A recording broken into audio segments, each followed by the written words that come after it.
Every autumn, the town of Elmsbury would breathe a little differently. The leaves, golden and whispering, would fall like confessions from the sky, and the air would carry memories in silence. It was under one particular oak tree, older than the town itself, that two children, Eleanor and James, found their sacred tradition. From the time they were 8, they met there every year. No matter what had changed, their schools, their clothes, even their voices, they returned each autumn with a blank sheet of paper and hearts full of wonder. There they wrote letters to the future, wishes, promises, secrets no one else would ever hear. Then they'd fold them gently, tuck them in the hollow of the old tree, and run off laughing, pretending not to care who might read them decades later. Eleanor was the bold one, full of ideas about Paris, about writing books, about escaping their sleepy town. James. He was the stillness beside her storm, always listening, always hoping she'd stay. At 16, their letters became something deeper, the handwriting more careful, the words chosen more like prayers. That year James wrote, "I don't know if I want to be famous or rich or even leave this place. I just want to keep sitting beside you under this tree, year after year." But Eleanor had dreams with wings. And one autumn, without goodbye or note, James didn't come. She waited that year, waited again the next, and then she left too. Life pulled her forward. College, work, cities with lights that never dimmed. She wrote novels, met people with beautiful smiles and empty eyes. She laughed, but never fully. There was always a part of her still sitting under that tree. 10 years passed. Then, one October, something pulled her back. Maybe it was the quiet ache of nostalgia, or maybe it was the hollow space inside her that no career ever filled. She drove through the narrow roads of Elmsbury, now unfamiliar in their sameness, and parked near the oak tree. It hadn't changed. Neither had the hollow. She knelt down, brushing aside a few leaves, and found them. Letters, dozens of them, neatly folded, aged by weather, but untouched by time. Her fingers trembled as she read the first. "I came back today. Maybe you'll come too. I brought the apple cider you loved. Tasted like childhood. I saved a cup for you. Here too. Still no sign of you. I sat here anyway. People say it's foolish. I don't care. I'd wait 1,000 years if I had to." One by one she read them, as the wind rustled like old songs through the branches above. Each letter was more vulnerable, more raw, until the last one, written just a year ago, changed everything. "If you still love me, meet me here next autumn. Same tree, same time. We'll wait." For the last time. She pressed the paper to her lips, eyes burning, and she whispered to the wind, "Wait for me." Eleanor spent the rest of that day under the tree, surrounded by pieces of a past she hadn't known was still alive. The leaves swirled around her like an old waltz, and in her hands, time folded backward. Each letter, dated, signed, aching, was a window into a heart that had never stopped waiting. He had come back, every autumn, lone, sat under that tree, even as the town changed and life marched on without her. No anger in his words, no blame. Just hope, a steady, painful hope. One letter, written in their early 20s, struck her like lightning. "You always said the world was waiting for you. I think I understand now. Some hearts are built for roaming. Mine just stayed behind where you left it. I still write these letters because it's the only way I know how to talk to you. I still believe you'll read them someday." She pressed it to her chest. All these years, she thought he had disappeared on purpose, that he had outgrown their small tradition the way most boys outgrow sentiment. But he hadn't run. He had rooted himself year after year beneath that old oak tree. And she had been the one to vanish. Suddenly, her memories of him were no longer frozen in adolescence. They expanded, rippled through time. James as a man, sitting in cold Octobers, with a thermos of cider and a heart still tethered to a girl who never came back.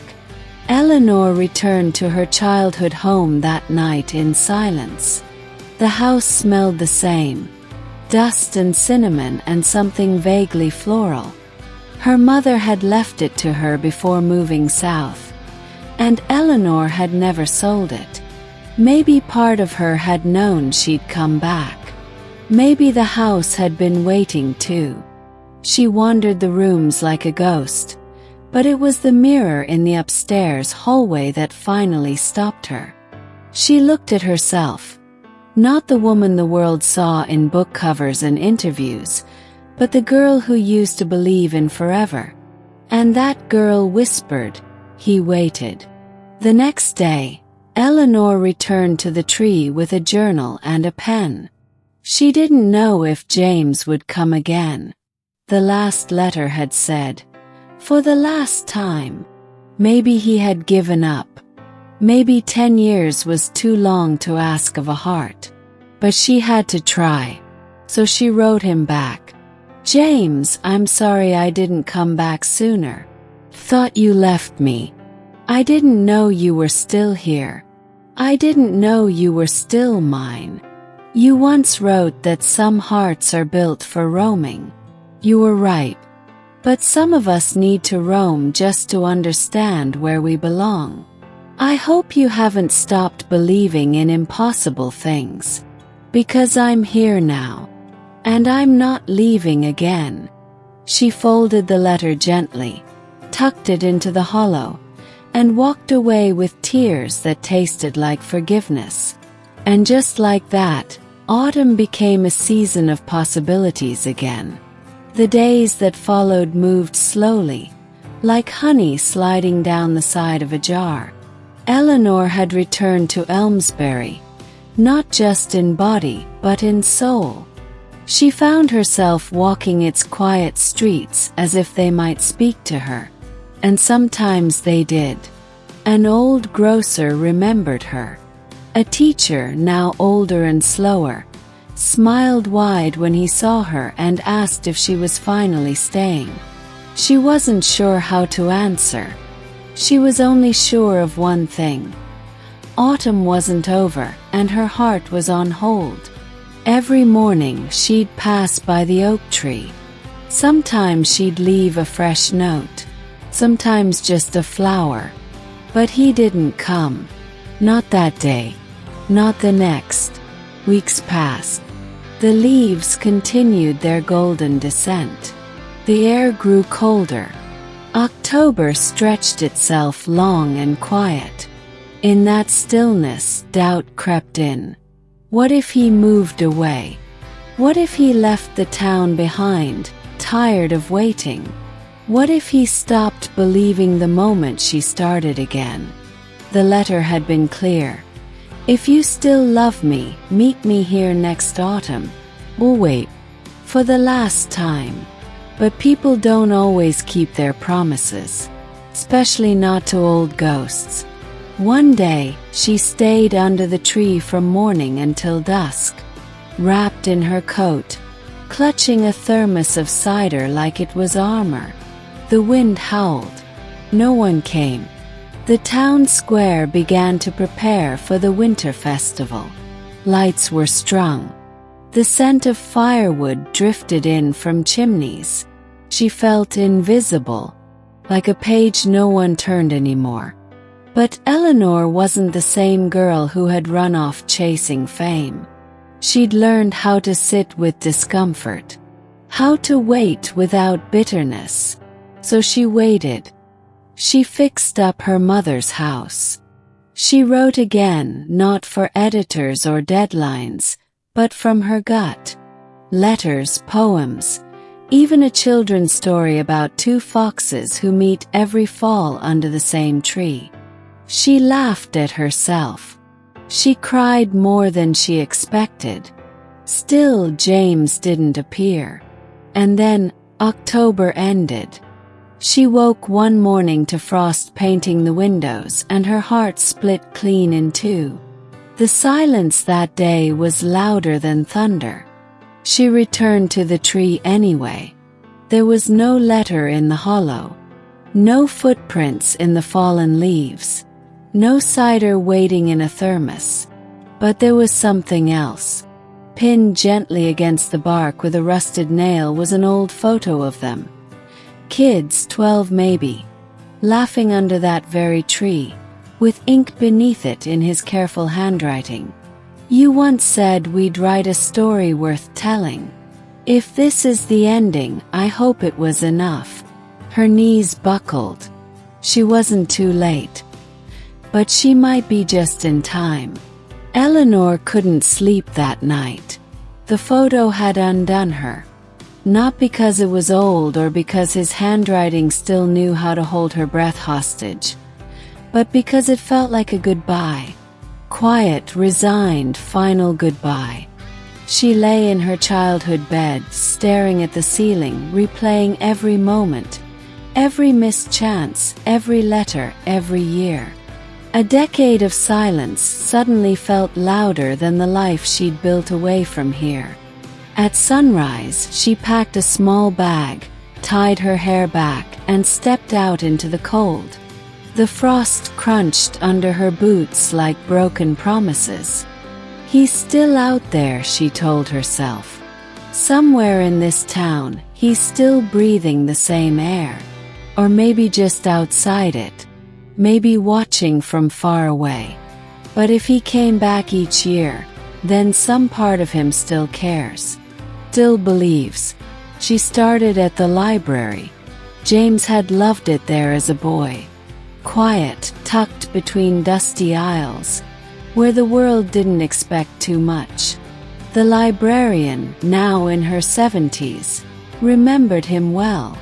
Came in every fall, she said, adjusting her glasses. Always asked if you'd come back with him. Never said much else. Just read for hours. Then the coffee shop, the one that used to serve pumpkin muffins too dry to eat but somehow always sold out.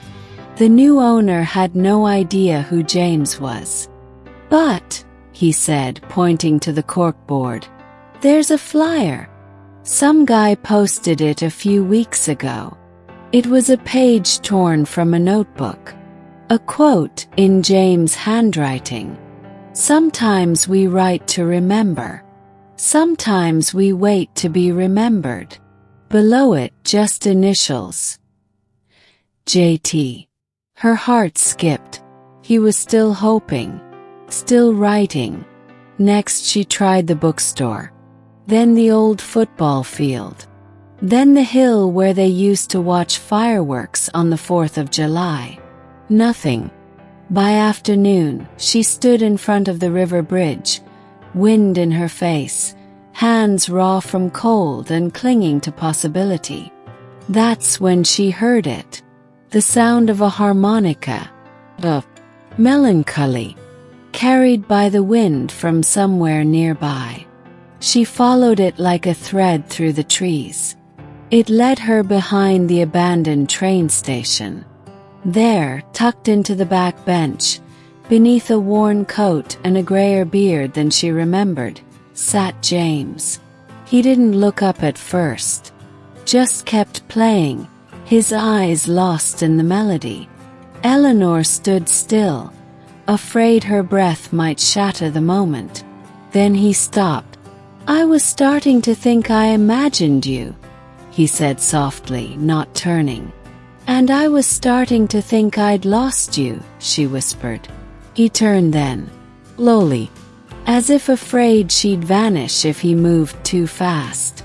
But there she was, real, changed, but his. And he smiled, not wide, not bold, but with every inch of a heart that had waited far too long. "I found your letters," she said, stepping forward. "I left them for you," he answered.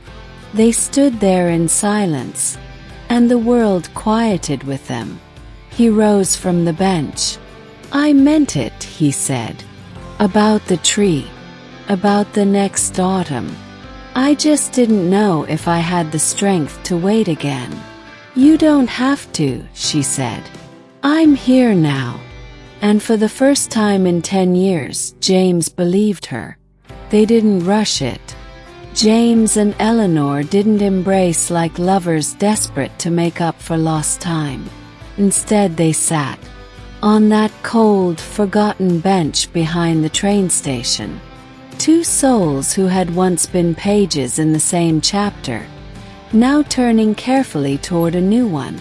They talked about everything and nothing, about the letters and the years and what hurt and what healed, about how he almost stopped writing after year 7, about how she had once opened her book tour in Paris and still felt lonelier than she ever had in Elmsbury. "I used to think I had to chase the world," she said. "Turns out I was just running from the only place that ever felt like home." He smiled with the sadness of someone who had waited long enough to understand both love and its cost. "I didn't need you to stay," James said quietly. "I just needed to know that one day you'd come back." That night, Eleanor didn't return to her mother's house. She stayed with him, not out of passion or nostalgia, but because it felt right, like gravity pulling her gently into place. In the days that followed, they began again, not as teenagers full of dreams, but as adults who had bled, grown, and chosen each other still. They went back to the tree. Together. This time they brought a blanket, 2 mugs of cider, and a brand new journal. "We write one together," she said. "Not for the future. For now." And so they did. Page after page they wrote. Short notes, inside jokes, reflections, wishes. Not the frantic kind that begged to escape, but the kind that root deeper with every word. The kind that no love isn't something you fall into. It's something you return to. The town noticed. Course it did. People began walking slower past the tree, smiling to themselves. The librarian whispered to her regulars that the girl who once left had come back for the boy who never did. And every autumn after that, without fail, they came to the same place. But now there were 2 cups, 2 hands held, 2 voices adding laughter to the rustling leaves. One day, years later, a young couple stumbled upon the tree while passing through the town. In the hollow they found the journal. Inside the back cover, in elegant, careful handwriting, it said, "If you're reading this, know that some promises take time. Some hearts take the long way home. But love, real love, always remembers the way back." And beneath it, E&J. Autumn after autumn, forever.